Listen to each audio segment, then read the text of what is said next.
Hi, welcome to The Inner Way. I'm your host, Father David Smith. We've been studying for the past few sessions, and probably for a few more after this, the well-known spiritual classic, Unseen Warfare. Today we're going to continue our study in Unseen Warfare. We're going to look at chapter 11. It's a short chapter, but it's very beautiful and has some great advice in it. The title of the chapter is Some Reminders That Can Impel Our Will Toward Desire to Please God in Every Activity. So I always use the word advice, but the book uses the word reminders, and these are things that we just always have to keep in our minds. Who is God? Who are we? Why are we here? What is this all about? Those are the basic questions of life.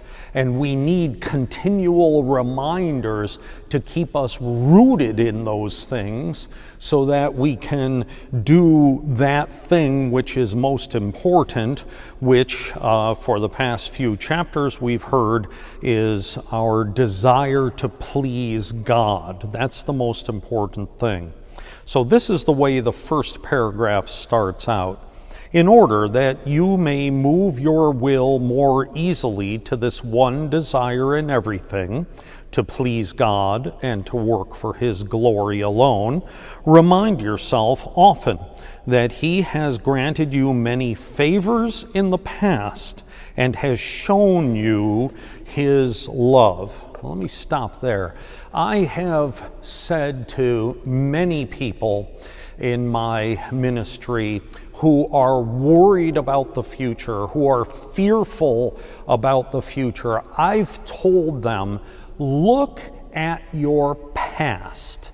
Look at all of those times in your life when you needed God to support you, to give you strength, and He did it.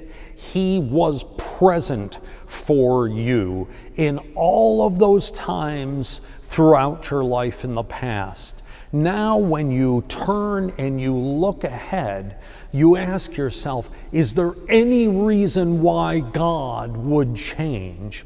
And the answer is always the same, no. Sometimes I expect people to say, no, but because they're still fearful, but they're not. It's looking at the past often gives us that presence of mind to look at the future with hope and with courage. Now, Unseen Warfare goes on from there. He has created you out of nothing in His own likeness and image, and has made all other creatures your servants. He has delivered you from your slavery to the devil, sending down not one of the angels, but His only begotten Son to redeem you, not at the price of corruptible gold and silver, but by His precious blood and His most painful and degrading death. So this is why I wanted to shoot today's program in front of this beautiful icon of the crucifixion. So this takes it really a step further down.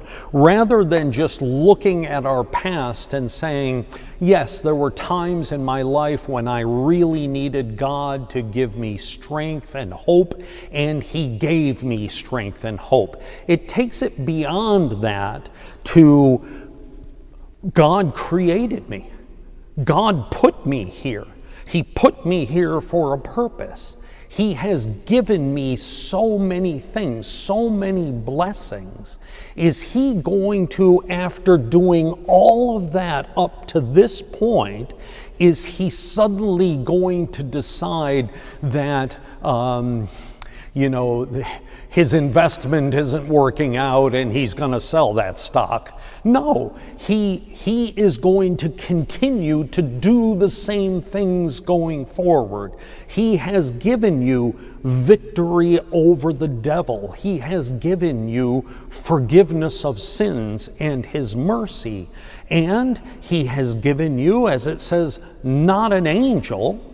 And your redemption isn't purchased with money, but it's purchased right there on the cross with his own Son.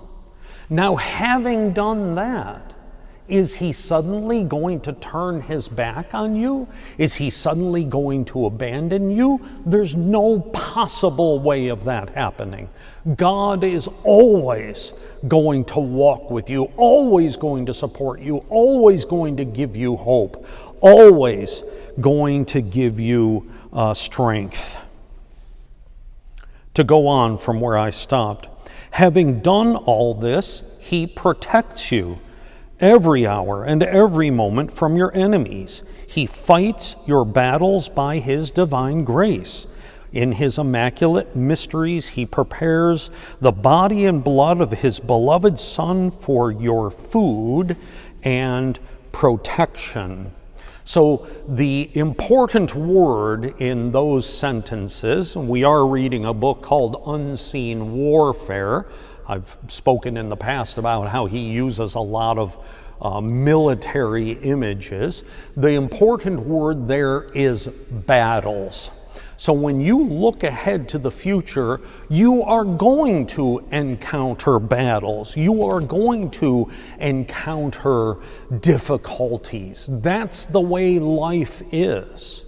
And so rather than concentrating on them and on the problems that they will bring you, maybe the humiliation they will bring you, the discomfort they will bring you, whatever. Rather than looking at that, you look to the fact that he is always going to be present for you to strengthen you.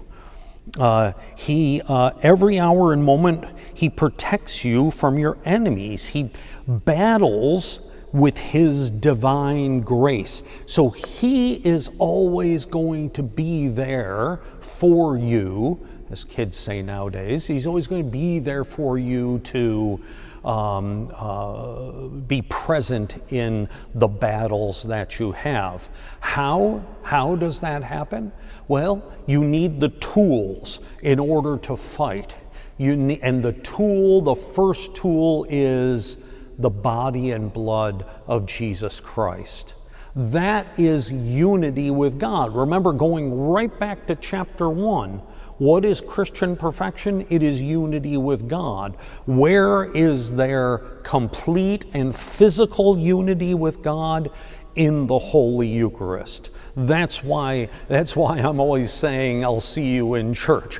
You have to be in the church to get the tools that you need to move ahead with confidence, knowing that those battles are going to be fought for you and won for you by God through Jesus Christ. Well, that's chapter 11. It's a short chapter. We read almost half of it actually today. But next week, chapter 12 was one of my favorites because it talks about the two different wills that are in every human being, the will to serve God versus the will to sin. I wrote about this in my book called Christianity and Pleasure. It's always fascinated me, this subject. We'll look at it next week. I hope you can join us. And until then, God bless you, and I'll see you in church.